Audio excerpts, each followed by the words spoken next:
Hey, welcome to the Team Babe podcast. I'm Jason, and I'm Babe. And I'm Robin, and I'm Babe. Yeah, and we're coming to you from the good planet Starship Earth here during the day.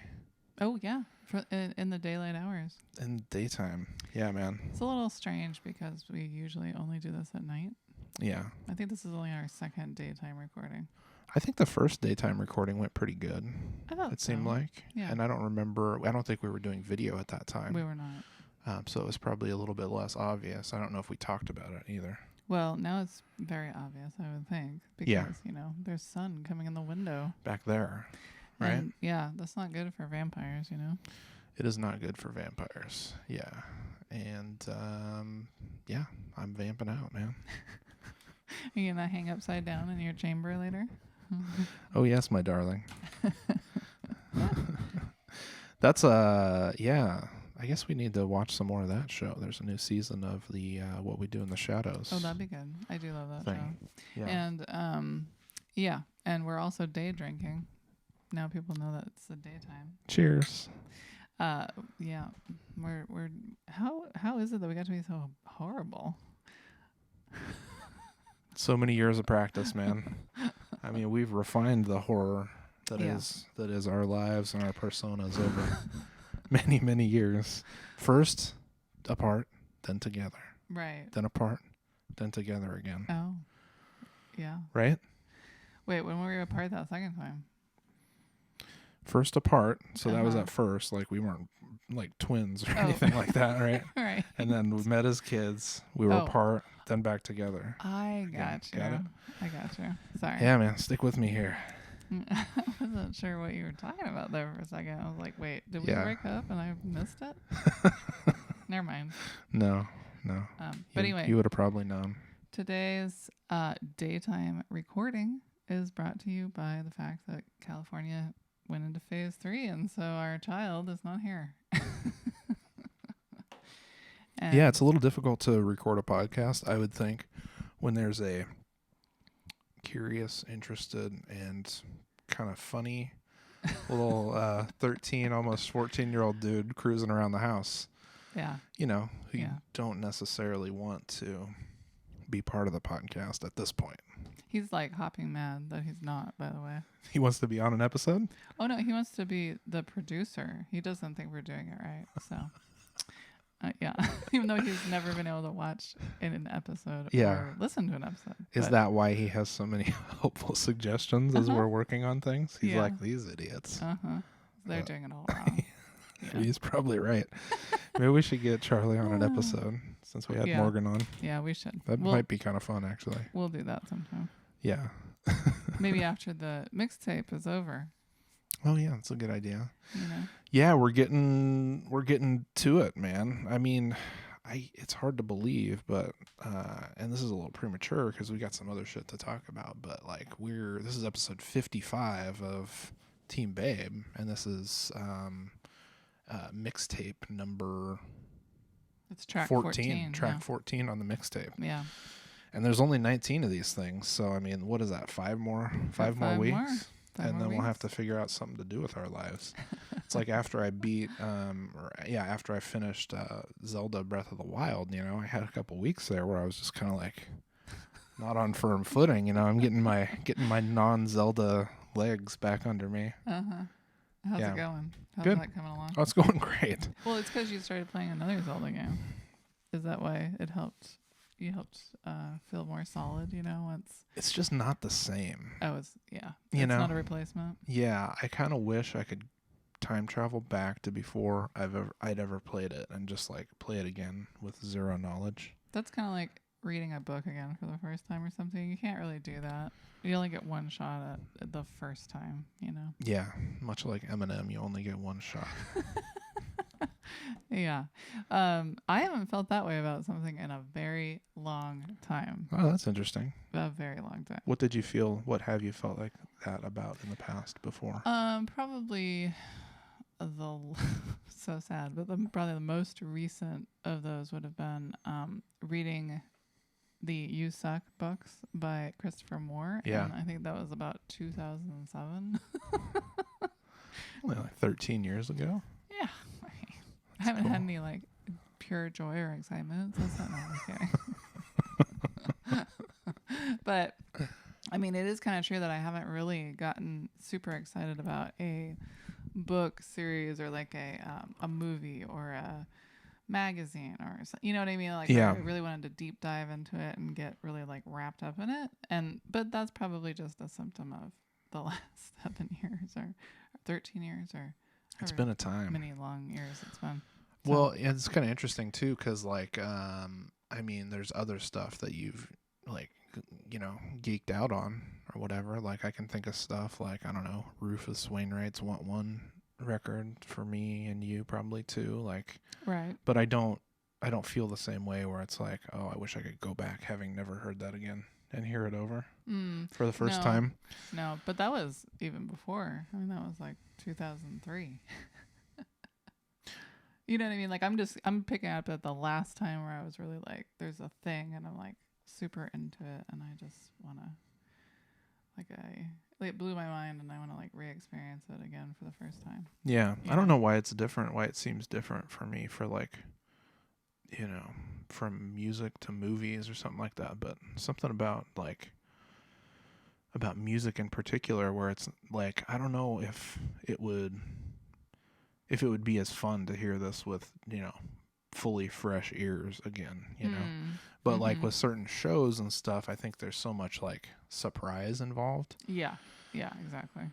And with a game that's as good as like Breath of the Wild, it's just, there's puzzles, there's battles, there's, it's the best, man. Yeah, man. This episode brought to you by the good people at Nintendo. I wish. Huh. Yeah. Then we'd be doing all kinds of annoying ad reads. Yeah. Think of the horror about that. Ad reads and day drinking. We'd be like, kill Tony. Are they day drinking? I mean, I would. Well, Red Band probably is. They're day smoking. Yeah, we got a few episodes to catch up on fully there. That's true. Yeah. Right. Anyway, yeah. So, what is it called? Level 3, phase 3. We're in phase 3. We're in the phases, man. But that being said, I don't. Well, I probably shouldn't even get into it. But don't get into it. Nothing's changed. We're just in phase 3. Yeah. Nothing's changed. It's all the same. I mean, the virus is the same. Well, there have been some things like for instance, well, as you mentioned, Charlie went back to work, right? Yeah. Because of the phase 3 thing. So we have, a few days or maybe like a day a week where we're just like doing our thing. We finally get some alone time. The 3 of us are not on this boat 24 hours a day. One of us has exited to the shore. Thank the Lord. And yeah, Charlie, I'm sure is grateful for that too. He is. He wanted to get off the boat. Yeah. He had his first day back and he got to hold like a baby gray fox. Yeah. Or something, right? Mm-hmm. Which is cool. Yeah, it was cool. Little puppy fox, what do they call those, kits? A kit, yeah. But, where's my kit? There's like a couple of things. I mean, things, I wouldn't say things are the same as they were 2 weeks ago as far as like what are we doing each day or, what's available to do. What I mean is that the virus is still there and it's still sort of deadly, But maybe people are learning how to go out and do things. I hope they're learning how to do it with, in a different way. Oh, with the precautions and such. Yeah. And so we went ahead and we had our wedding anniversary. Yeah. 21 years, baby. 21 years, man. Mm-hmm. So now our marriage is old enough to buy alcohol. Yeah. Our marriage can legally drink. Yeah. In California. Yeah.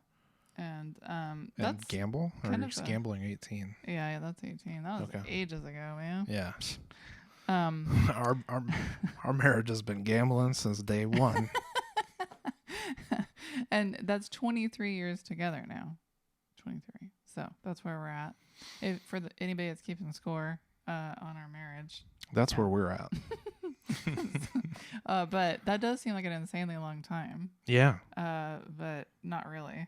I mean, just to say that out loud makes me seem like I should feel much older or something, or be more decrepit. I mean, I'm sure that's coming. But like, we actually went out to a restaurant, but we had to take Charlie with us. So we had a romantic anniversary dinner date with Charlie at a restaurant, but we sat outside. So yeah, and that was good. Sat outside, had some steaks. It was good. I mean, it was nice to finally do that after 3.5 months or whatever. Yeah. But it was a little strange. It was a little bit of a ghost town vibe, you know? Yeah. I mean, for it being like what? Like, wasn't it a Friday too? Like, nobody was out and about. Yeah. Which was interesting. I don't know. Maybe they were all somewhere else. No, I don't think so. Yeah.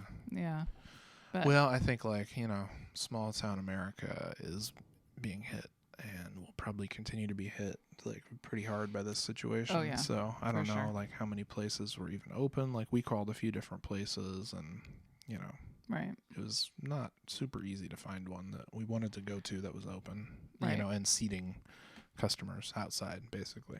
Yeah, we looked out. We got like the last outside spot. So that was a nice little sort of interruption in the monotony of what we've been doing. So that was nice. And it was also, you know, Charlie graduated from 8th grade that day.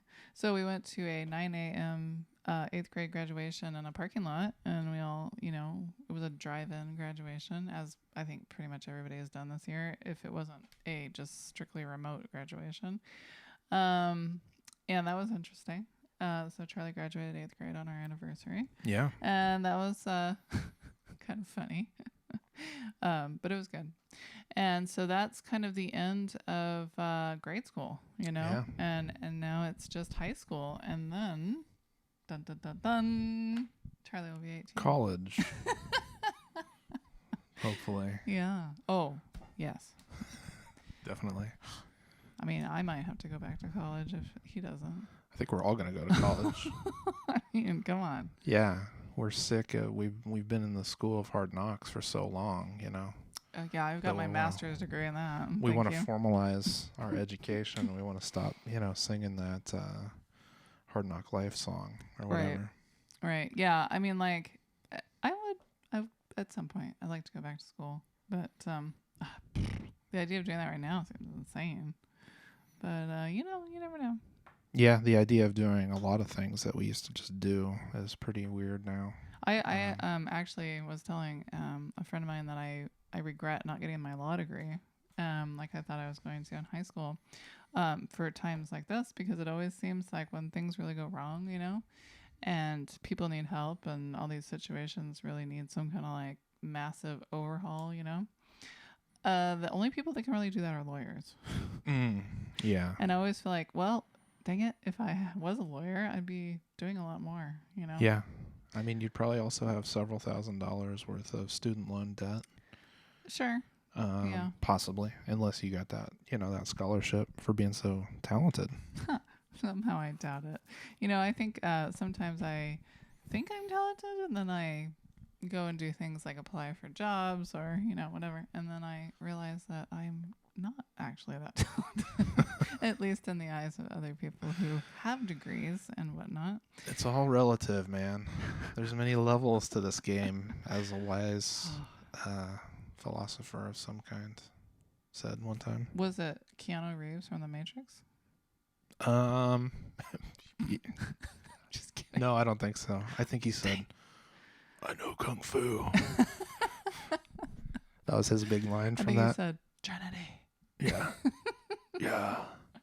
Oh, have you seen the ad for the Bill and Ted movie? No. Is it horrible? I want to watch it now. I mean, it is horrible, but I don't know. It looks like it might be fun. I'm going to watch it. I'll watch it. No matter what. Even if it's horrible, I'll have to watch it. It's too bad there won't be any Rufus, you know, or whatever. Like the guy that operates the telephone booth or whatever. I don't. Rufus. It's been a while. George Carlin. Oh, it's been a while since I watched it, so I forgot about that. It's been a while. Has he passed away? Yeah. Oh, okay. Yeah, quite a while ago, I think. I think I missed that. But yeah. Yeah. So the other fun thing that we did on our anniversary. So this is two things we did, right? Graduation and eating at a restaurant, although socially distanced on the outside. We watched Beetlejuice too, which I find to be a romantic movie. But what did you think? Yeah, I don't know. I liked it. Was that Tim Burton's like first feature film, or was there something else? I think so. Before that, that was like the first big like thing, the breakout, right? Yeah. Yeah, I think like I like the movie. I have memories of watching it not at the time because I think I didn't see it till later. Maybe once we were together or something like that. Yeah. But then I haven't seen it for a long, long time since then. But yeah, it was okay. Was it your favorite dog? It wasn't my favorite dog. It was yeah. I mean, Michael Keaton is great in it, and what's her name, Catherine O'Hara. I mean, like, yeah, the quality of the like the actors and stuff for the most part is like super good. What's her name? Winona. Yeah, Winona. It's pretty good. But like, I mean, what do you expect for like a dorky like ghost, ghost movie or whatever? But like, it just like went nowhere. Like, I just don't. There wasn't much of a story. Oh, Alec Baldwin, is great in it. And Gina Davis. I mean, that's like a blockbuster cast. So. No, it is. It's just like I wanted. I don't even want to say it because I think that would be the third time, and then he might show up. I said Beetlejuice. I said it once. You said it. Oh. And then if we say it one more time, then Michael Keaton will come here, which would be awful because then we'd be able to interview him on the podcast. Let's try it. Okay. Yeah, Beetlejuice. I wanted Beetlejuice to. It didn't seem like he was that consequential to the story. And it's like the movie is named Beetlejuice. I don't know. What did I miss here? Well, first of all, I think that you're missing the whole point of the movie is that it is a visual feast and not so much an intrepid story. And then all of a sudden, like, everything's fine, and like Winona is like dancing in the air at the end. Yes, like, because the ghosts and the people of the living learn to live together and laugh. Have a good time, see? It really is the perfect movie for these times. No, it has nothing to do with that. It was so I think the idea is that it pokes fun at yuppies, right? It pokes fun at like the stereotypes that people have. And it's also funny. It's got a lot of like slapstick funny because you never expect like Gina Davis to take her face off. So if you're seeing that for the first time, you're like, what? Right. And so I don't know. It's just sort of like the juxtaposition of these like snobby New Yorkers and their art and their all this stuff coming to this little town, and then combining that with all this like campy, terrible special effects. Yeah. It just kind of makes for this sort of, I don't know, like, to me, it's sort of heartwarming. And silly. And just sort of, it was a statement for its day. Yeah. And so the people who commit suicide, there's a strange, like, morality of some kind to this. Like, the people who commit suicide are the people who have to do, like, clerical jobs or something? Is that what I'm to understand here? Well, they're stuck in the purgatory forever. Oh, okay. That's the waiting room. Yeah. Yeah, and they have those, they're waiting and. Yeah, I don't know. Watch it, man. Let us know what you think about the movie Beetlejuice. That's 4 times. It was fun. It was fine. I'm glad we watched it on our anniversary. And thanks. That was a good idea. Thanks for humoring me because you wouldn't watch it at Halloween. So I feel vindicated now that I got to watch it on our anniversary. Sometimes I apparently have put my foot down and said things like, I won't watch this on Halloween. I have no memory of that because if I think back now, I'm like, well, of course, why wouldn't I have wanted to watch that on Halloween? I don't know. I said, hey, you want to watch Beetlejuice on Halloween? Because I dressed up as the mom from Beetlejuice. This year? This last year. Yeah. Did we go somewhere? No, I went to work. That was it. Oh. Wow. My memory is not what it used to be. I think you were in a bad mood that day. Something happened. Yeah. But anyway. Hey, man, I can be in a bad mood even when nothing happens. exhibited by the last few fucking weeks. No, just the last 24 hours. Oh, okay. Yeah. Yeah. Yeah, it's no big deal. Things are going great around here. How are they going for you? Oh, I'm okay. How are you? Thanks for asking. Thanks for asking. Yeah. I'm just day drinking. Everything's great. Everything's just fine. Everybody is feeling just wonderful. Everybody's kung fu fighting. Everybody is kung fu fighting, which is, yeah, it's just fun. It's the Matrix, you know? We loaded up the training module, and Lawrence Fishburne is kicking my ass in kung fu. That'd be so fun. Yeah. I mean, not to get my ass kicked by Lawrence Fishburne. You'd never stop playing that game. No. I know. Good thing it doesn't exist. Yeah. So, we watched a lot of stuff, as you do, when you're mostly at home. Like, we watched that Lance Armstrong documentary. Oh, right. Did we talk about that a little bit in the last episode? Maybe. I think we had watched the first the first part at that point. We finished it. Yeah. We were a little ahead of the curve on our recording schedule, and now we are on the curve. Yeah, we had to take a week off. We had a moment. We had a Mohinder moment. Yeah. A Mohinder moment is when the shadow of epicness passes over the field, the pitch of the soccer field, and you perfectly strike the ball into the upper V of the opposing team's goal, and that is a Mohinder moment. And is that named after someone named Mohinder? No, there's a ball. Okay, so that comes from like a soccer camp that I did in like 1992 or 93 or something like that. Dang, look how old you are. I'm just kidding. Fuck. Just kidding. Maybe it was more like 94. I think I had the shirt still for a long time. Anyway, there were some funny people running the camp. One of them, Bruce, became like good friends with like another friend of ours and stuff. You remember Bruce? Yeah. Okay. And yeah, so anyway, the one, I can't remember the guys' names, but they had all these funny like sayings about the shadow of epicness and having a Mohinder moment. And so there were all these like training soccer balls, and the brand was Mohinder. Oh, well, I see. And it's like the shittiest, cheapest soccer ball you could get, basically. So right. like when you struck it, it felt like it felt dead, and also like it was as light as a balloon somehow. So like you would hit it with your foot, and it would like sting your instep, and it would like not go. Just went like kaplunk. Yeah. It would go, but like it would do weird shit in the air and stuff like that. So anyway, so it was sort of a joke. Like I'm gonna have a Mohinder moment, like the perfect epic shot with this on goal with this shitty ball, right. And it's gonna like spin off and like hit grandma in the face on the sideline or something like that. That's kind of like what I thought was gonna happen with my Bjorn Borg tennis racket.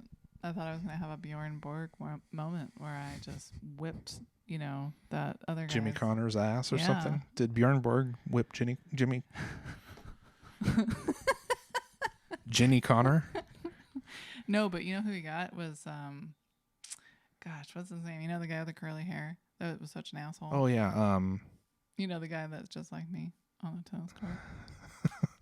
What is his name, man? Oh god damn it. Well, anyway, people are yelling. All of the thousands of listeners right now are yelling into their speakers. He beat him, and that was his Mohinder moment. Okay. And so of course I had the signature classic, racket, but hadn't been restrung for 30 years or something. So I'm like picturing going out there and pulling like an Andre Agassi or something, and then like I start hitting the ball finally, after missing it several times. And I start finally connecting with the ball, and it's just like, oh man, it's like trying to play tennis with like an old shoe. It had no spring whatsoever. Super dead. Yep, dead as a doornail. And I played with that the entire season that I played in high school. Yeah. The other fun thing about that soccer camp that I just remembered is like they would do this crazy announcer voice, because I guess like when the '94 World Cup was going on, there was like whoever aired the games or whatever, they had like a special announcer that would like do the pre-show or whatever, and he'd be like, "It's the 1994 FIFA World Cup," Oh, I remember that. or something like that, you know. Right. And so basically, another runner of a joke was like using that announcer voice for like going to Taco Bell or doing anything. I like it. I remember your soccer days. I mean, after that, you know. Yeah. But yeah, you were pretty good. I still had some soccer days, you know, while we were together. I know. I was there. Yeah. I watched you like rip all the skin off your thigh several times. Yeah, I scored a goal in that fucking game and got a foul, so it was disallowed for like pushing off of somebody as I like turned around in the penalty box. I don't remember that. Yeah, it was fucking lame. Oh, maybe that's why you're upset. Because I could count on one hand the number of goals I got to score in my soccer career. You know, because I was like, I usually played like defense or like midfield or something. I didn't have a lot of like opportunities in the box. You know, just a little soccer talk for you here, guys. A little football. Well, now it all makes sense. I thought you were mad because you scraped up your thigh. No, man, sacrifice your body, you know, for the good of the team, you know. But I wanted that goal because I think that would have tied us or had us win the game. Well, you need Stupid a ref, man. I'm still fucking pissed at that ref. This was what, 30 years ago or so? No, not 30. Oh my gosh, not 30. Not that old. Well, we were together and we've been together for 23 years, so it was within that time frame, but it was probably 23 years ago. That's right. Yeah. So the other thing that we watched that was actually really... Oh, and we didn't even talk about Lance. I mean, I guess it's not even worth talking about. No. I mean, he's an asshole, and he cheated, and he still thinks he's all right. Yeah. And then you can just skip it. That's the summary. The other thing that we watched that was actually good was this HBO show Betty, and we just watched the season finale, and that was really good, and it was a really you know, like a it was really escape. Positive. Yeah, it was like a really uplifting little dreamy escape, you know, sort of like High Maintenance is. It wasn't like a fairy tale or anything. Like real shit happens in the story, you know, so there's like actual stakes and stuff. But I don't know, I came away anyway loving the characters and like how supportive they ended up being of each other. Right. And then like the little subtleties and how they told that story was like super good. And the cinematography was really cool. Mm-hmm. And I loved the clothes, even though they were too expensive for real life. And, yeah. You know, I mean, it was good. It was everything you want in a little fantasy art show. Yeah. Because to me, the visuals are 75% of the show. Like, if your visuals are off, I'm sorry. I don't care how good your story is. I'm not going to watch it. I could say something about Beetlejuice right now, but I will hold back. You don't think the visuals are 75% of the story? You didn't like them? They might have been at the time. Well, they're very cheesy. They like the claymation and stop motion. And, yeah. Because that was a necessity or whatever, because it was 1988 or something. Yeah. Wait, he did Batman too, right around that time, right? He did. Okay. Yeah. That's weird. Is it? That he did Batman? Well, that's probably how he got to do this movie and got those actors and stuff. Yeah. Because Batman was much higher budget, you know. Mm-hmm. But it was I don't really like that Batman. Not a fan, huh? That's not my Batman.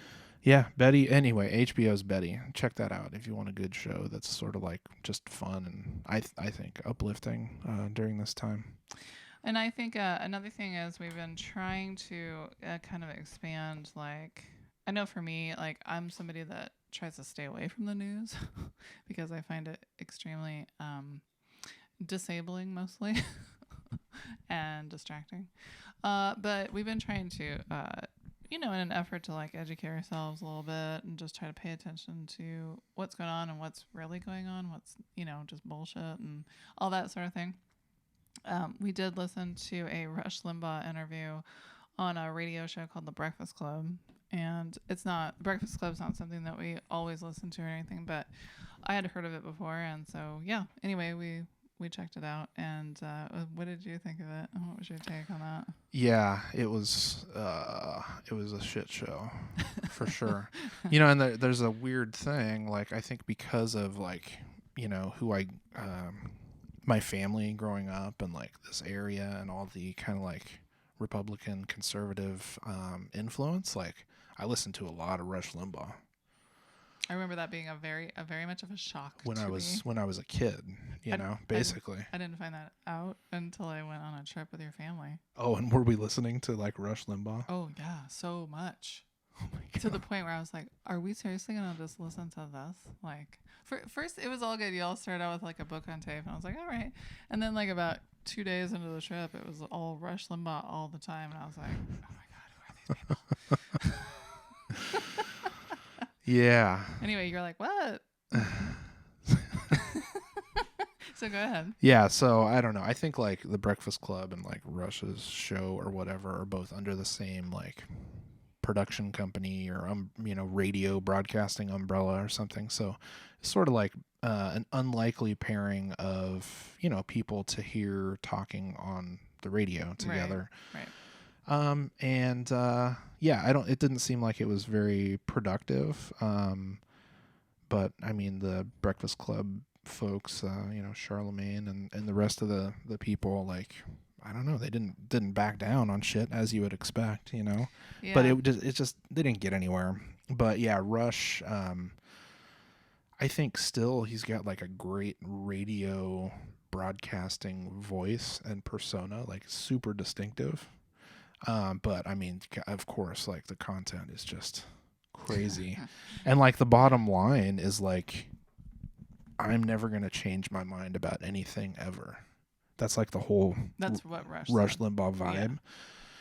And that is so fucking crazy to me.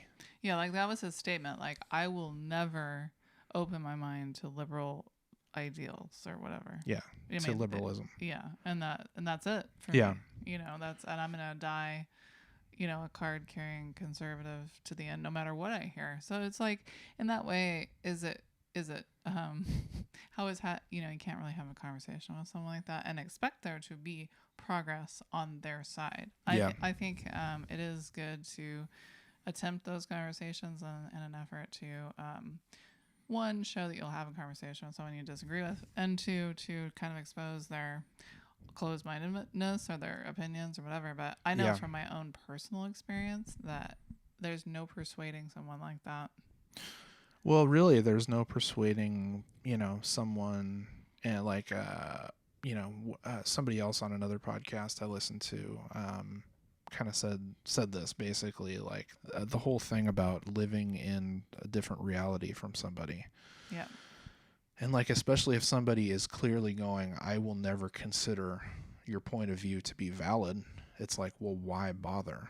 Why bother having the conversation? The only benefit I could see to that particular conversation is that the the audience hearing different ideas could have some be helpful somehow. Positive effect somewhere.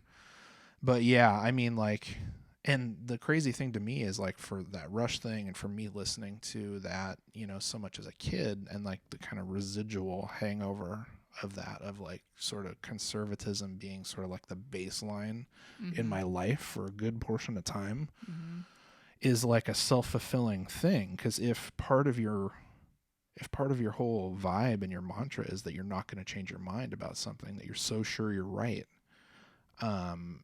then why would you ever consider another opinion or whatever? And until I started like listening to other things and investigating other things, I wasn't doing that either. You weren't questioning that per se. No, of course. Those people are just fucking stupid.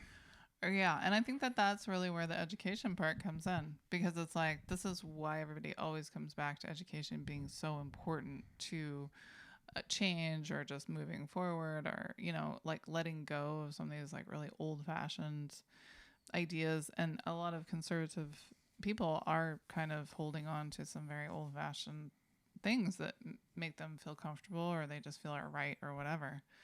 And that's really true. And I mean, like, and so you know, it's like you didn't get the opportunity for like college, right? Like higher college education, but you know, you educated yourself. And I mean, like anybody can do that, but it's like you have to want to, and you have to be able to receive the information. You have to be able to consider other ideas. You have to be ready for that.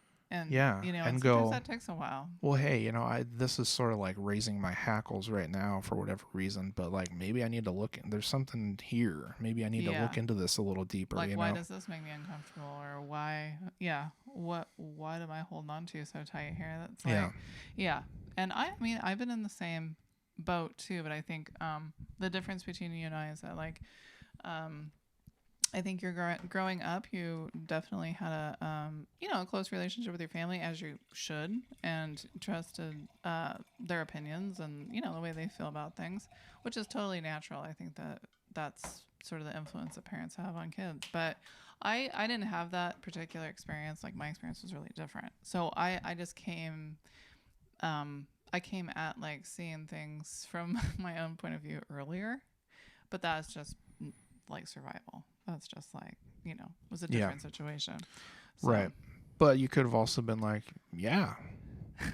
I could have. I'm such a I hate these other people. Well, you were always like, what do you always call me? I'm so disagreeable. Yes. Disagreeable AF. My first word was no way. I think we need to get you like a shirt or a hat or something that says disagreeable as fuck. Yeah, I like that. I'd wear that. Yeah. It's true. And it's not a negative. I mean, it's negative if that's all you do. If you're just like a hater, you know, if you're in the player haters ball or whatever. I really hope I'm not. Player haters ball. You know, talking shit about Buck Nasty's mom or whatever, you know. I mean, I might have been at one point or another, but I hope I've left the hater players ball. But yeah, like that. So of course, as you do, these times, these kind of situations where people are getting really like, you know, they're letting their voice be heard, right? People that want change and, you know, want to end racism, like, you know, we're hearing from a lot of those people, which I think we should. I think so. Obviously, there's lots of other people out there that don't think so. They think it's unnecessary, or it's not right, or it's this or it's that or whatever. They don't think it's a genuine. They're either just racists themselves and they don't want it, or they don't think it's a genuine effort to change. They think it's some like virtue signaling, cuck vegan libtard bullshit, you know, or whatever. Right. Or they think it's the deep state, or they think it's people trying to control me and taking our gerbs. It's the conspiracy. It's the but you know, whatever their reason might be, I have encountered a lot of information from people this last couple of weeks on social media, and let me tell you, my friend list is dwindling.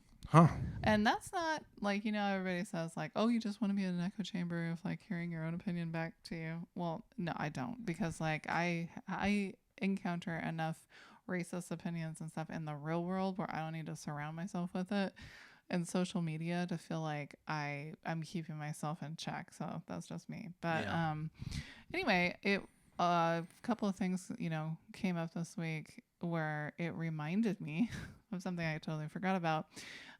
So when I was a kid, we used to visit with my grandma who lived in the Bay Area. And she was a lot of fun, but unfortunately she was like a card-carrying racist, you know. And she was, but a fun racist.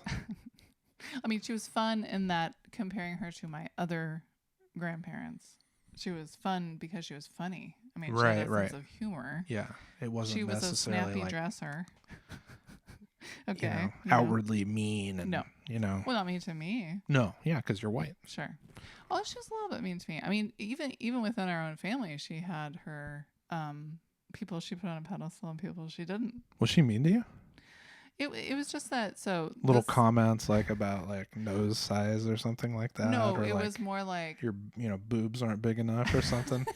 It was more, well, that was later, like when I went into my tomboy phase, you know. And they all thought I was she lesbian. made fun of you for being flat chested or something.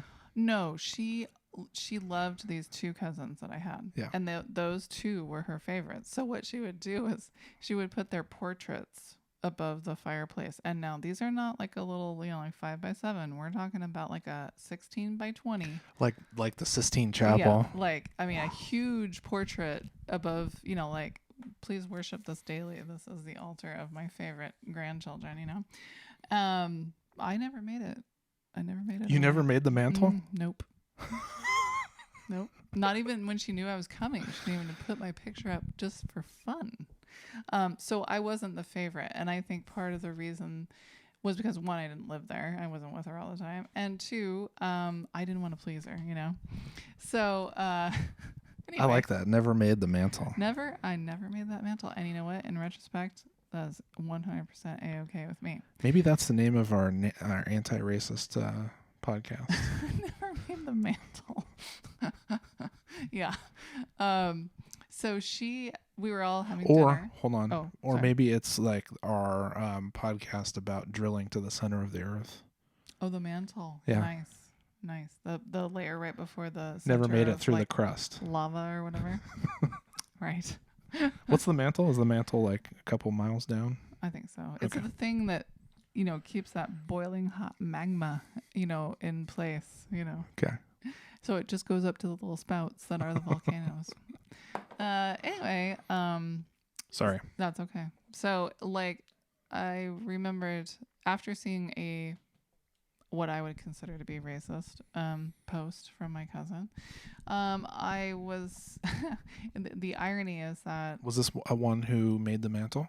oh yes, she made the mantle and never left. Damn. From day one. Yeah. Day one on. She's like, take the throne, bitch. Yeah. She was the queen. Yeah. Yeah. So, and I always, like as a kid, I always wanted to be like her. I thought she was great. She was a little older than me. I thought she was super cool. So, we're all sitting around the table at my grandma's house having dinner. And, she's got, as you do when you're Southern, you got your chandelier and you got your, stemware and whatnot. And so anyway, my cousin announces that she's decided that she's going to marry Michael Jackson. And this is like 1989 maybe, or 1990. And of course he was like super popular. He was like the most popular singer of all time, right? Like the biggest Yeah. pop star, rock star of all time. Everybody loved him. And this obviously is before all the allegations, so Yeah. And even though he was likely diddling children or whatever he did at this point, nobody knew about it yet. Nobody knew about it. We certainly didn't know about it as kids. I mean, sure. That was like another world we found out about later. But she said, "Yeah, I'm going to marry Michael Jackson. He is so cute, And I was like, yeah, cool. Like, I like Michael Jackson. Sure. Like, okay. And so then my grandma goes, well, you can't marry him because he's black. And then she responds with, well, he's not that black. That's what your cousin said? Yeah. He's just a little bit black. Like, he's so light skinned. Like, he almost looks white. Mm. And then my grandma's like, no, everybody knows he's a black man. And you can't marry a black man. So this is the kind of dinner conversation that was just like, just normal, just fine. Everybody's like, oh yeah. Mm-hmm. That's interesting because I think so today as we record this is like the 14th of June. Yeah. I think the 12th of June is like some National Love Day or something like that, right? Mm-hmm. Where it's like, I don't know, was Alabama or one of the southern states like the last ones to legalize interracial marriage or something? Yeah, it's called Loving Day. Yeah, and it was like in the 90s or something. Yeah. I mean, I don't know, but it was like way a long time. Super late. Way too long. Yeah. Yeah, so the same ones in that piece about not social distancing at the beach. That same state or whatever. Oh, that was a real gem. Yeah. Yeah. So anyway, this is just something that's like, it runs deep. Yeah, it's alive and well, and it's always been kind of a part of my life. So yeah, not that I enjoyed that, but it's just, but they just felt it wasn't subtle. It's not a subtle kind of racism. Yeah. So when people say things like, "There's no racism. This is all a hoax. This is all just the liberal media, blah, blah, blah. It's like, no, that it is very much a thing. Like, and if you're white, I think it's very apparent that it's a thing within your own groups. You know, like I think that white people with white people will really let it all hang out.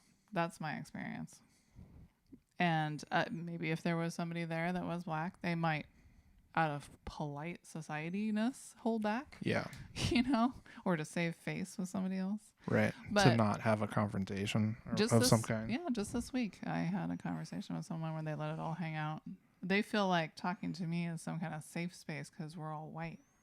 Right. And that's not. That's not going to fly. Yeah, no. Well, I mean, your friend list on Facebook is dwindling. It is rapidly. Not really, but I mean, you know, you're cutting out the dead wood, man. Yeah. Which is fine. I mean, you don't have to subject yourself to that bullshit, especially people that, you know, you're not necessarily really friends with. Yeah. Exactly. You know, even friends. If your friend is saying some shit on, you know, right. It's like why do you need to see that? Right. You know? Yep. Anyway, yeah. I guess now that we're like an hour? We're like 45 minutes in. We could get into the main topic for tonight. Let's get into the main topic. What do you think? I like it. What do you suppose? Yeah. I mean, we had a lot to go over. We didn't even get to some of it. But it's definitely like the shooting the cool breeze section was definitely heavy this time. But that was because we missed a week, and so we had to catch up. We had a lot to catch up on. But it's true. We're caught up now. Oh, one other thing real quick is we've also been watching the Chappelle Show. Yes. Which we bought, which has been a lot of fun. Yeah. Which is also a racial minefield. Yeah, for sure. No, but I really enjoyed watching it. So it's a crazy time to be watching that. It is. And then we watched the Chappelle special, too, which was really good. Yeah. Yep. So. Anyway, yeah. But, you know, like some of our dear podcasting friends, not really, they're not our friends, but I like them. Yeah, dude, Seth and Jonathan, we're here to build things up this week, not tear them down. And like that leads to this week's hot track. All right. What is that hot track, my darling? This week's hot track is It Takes Time to Build from the Beastie Boys. Yeah. From their album, To the Five Boroughs. When did that come out? 2004?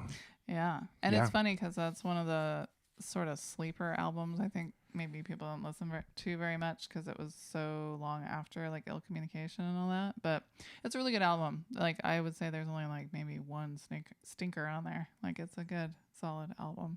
Yeah. What are the boroughs again? Brooklyn, Bronx, Queens, Staten, Manhattan? Yep. Okay. You got it. Damn. Look at you. Look at me. Look at me showing my geographical, socio-political knowledge like here. You've been to New York. But I haven't. Dang. But really what it is I just listened to that song. And it's like Sesame Street where they teach you through song, you know? Yeah, the five boroughs. So yeah, man. We picked this track because of this line that says it takes a second to wreck it, but it takes time to build. Mm-hmm. And I think that that's really true. Like for so many things, but like in relation to all the stuff that we're experiencing with like equality and, you know, racism and all these issues, it's like, I think I grew up feeling like, oh, you know, there was so much progress made during civil rights and laws that changed, and, you know, like things feel more fair and things feel more equal, but that's me saying that from my own privileged perspective. Mm-hmm. That when we kind of got into this Trump era, I was like, I kind of felt shocked to be like, wow, we have to do this again. Right. Like, damn it. It's really funny. I think today is Trump's birthday. Actually. Ew. Gross. Yeah, so I think everybody is trying to like flood his feed with pictures of Obama and stuff, which is pretty funny. Probably like small hand pictures and stuff too. But a funny thing about this song and a funny thing about Chappelle's Show and something else that we watched recently is like, we're watching Will and Grace also. Yeah. And all of these things are talking about Bush. Right. George W. Yeah. Because they came out at the time when he'd been reelected, I guess, probably. Yeah. You know, and like in this song, they're talking about him dropping out of the Kyoto Treaty and all this shit, and like, you know, and being a warmonger and things like that. Yeah, we're addicted to, you know, OPEC and all this shit, which is all interesting and true. But then like juxtaposing that against today, 16 years later, which isn't that long, honestly, when you think about presidents. No, but 2 presidents later, and it's like so much worse. Oh my gosh! Like I think almost any of us that aren't Trump fans would, and maybe you are.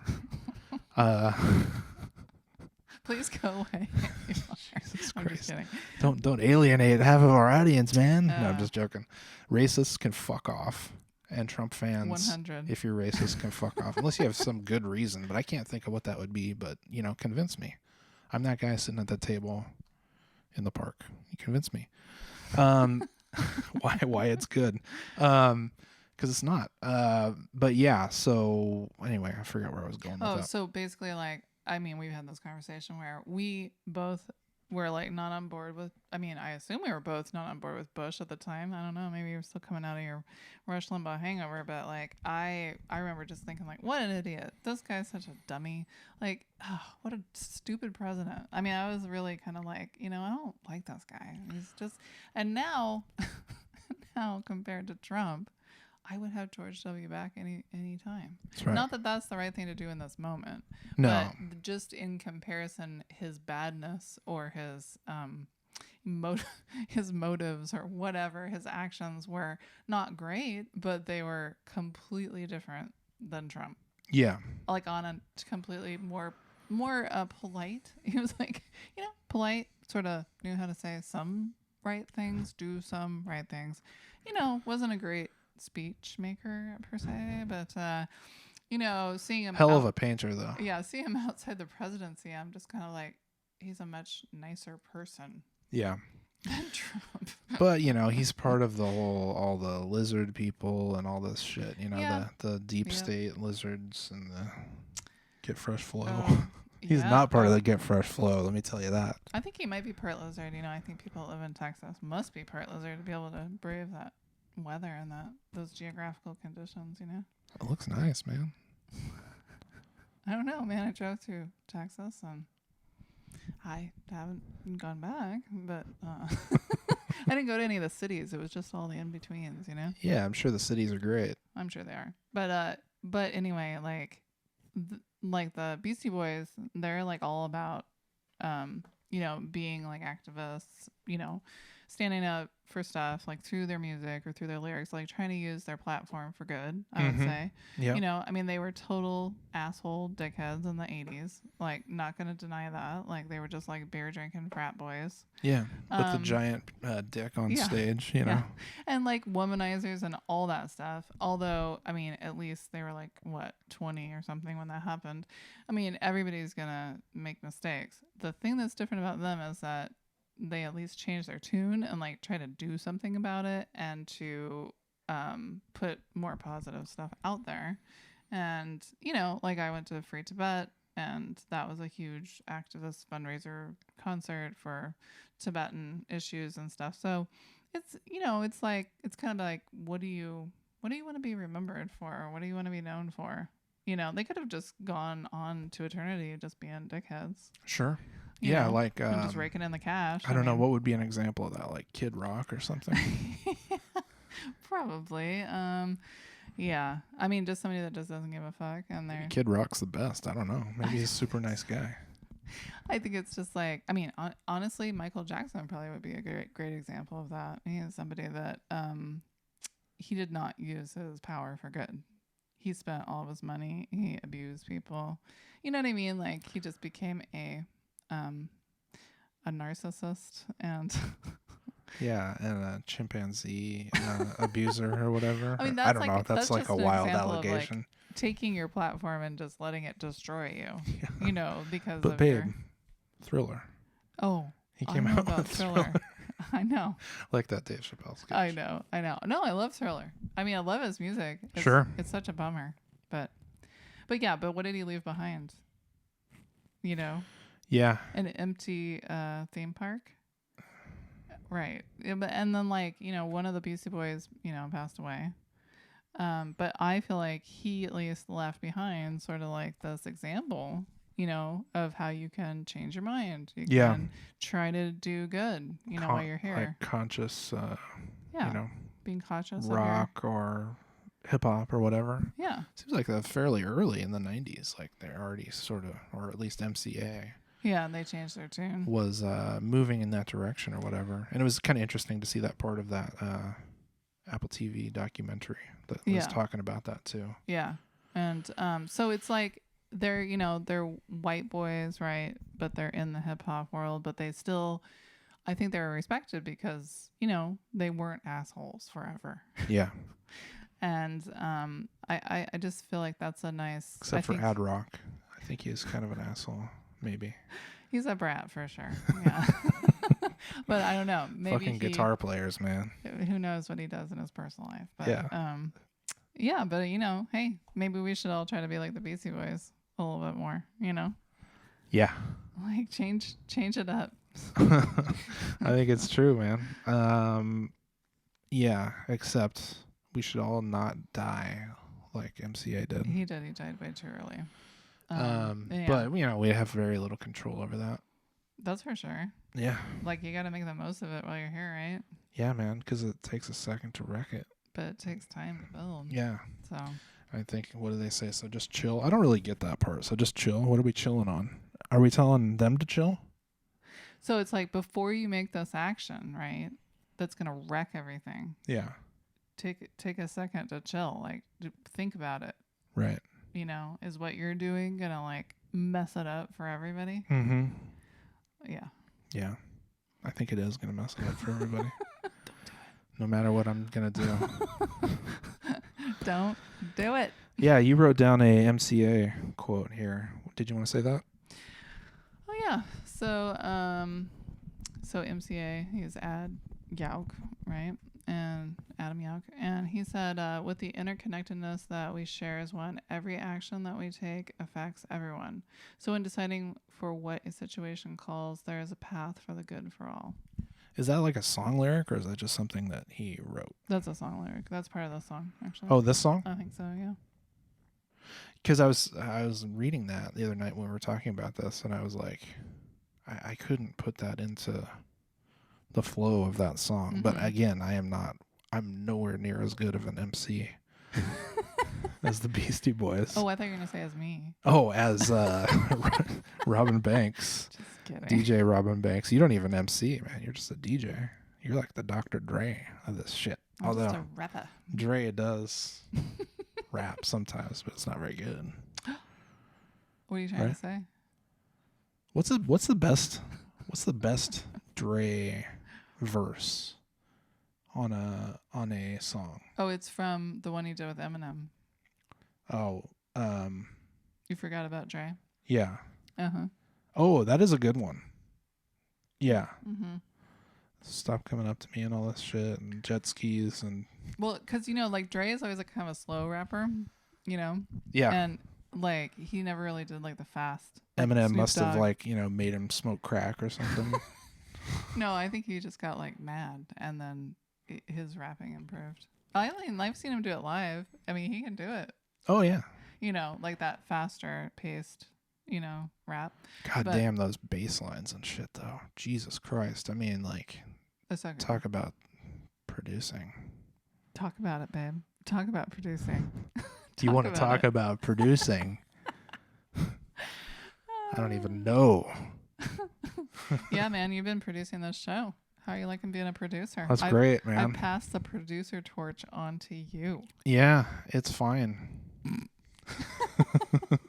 Do you love it? I love it. Oh, good. Yeah. So send all your production notes to hello@teambabe.live. Yeah, and look us up on all the things. Oh yeah, maybe you should come say hi. Subscribe to this show. That'd be cool. If you want. Jump in, jump out. It's all good. Leave us a review. All the things that other podcasts tell you to do. Try, listen to them and then do that, but substitute Team Babe. And you didn't have to listen to any ad reads today, so. Yeah, except the Nintendo one, and that was that's just brief. A joke. And it was brief, very brief. I just kind of brought it up naturally in conversation. Yeah. Right? That's what you do when you're a really good ad reader. You just bring it up in conversation. People don't even know that you're talking about. Just like mybookie.com. Dude. Blah, blah, blah, blah, blah. No, don't start reading those. I've almost got it memorized. So don't do it. Just like my Ridge wallet. Yeah. Yeah? Mm-hmm. Just like my Tushy. No? Uh-huh. Okay. Uh-huh. Yeah. So, man, I don't think we wrecked it. Not yet. Not yet. Yeah, I mean, not us right now. There's other people that have wrecked some shit. Yeah. We didn't wreck the episode, is that what you mean? No, and okay. I think we just need to keep building, and it takes time. It takes time to build. I mean, time is a flat circle. I think. Is that what they say? That's a True Detective thing from like season 1, like where Rust is talking about time as a flat circle and all this bullshit. Right. Yeah. Anyway, it takes time, and we're putting the time in. And thank you for listening and joining us for this time, because it has been wonderful. Yes, thank you for joining us for this daytime episode. Yeah. This is our soap opera. Cheers. My wine glass has runneth empty. Yes, cheers. Yes. But I'll keep building, and I will not wreck it. Okay. Yeah, because it only takes a second. Same. Yeah. And I love you, babe. Love you too, babe.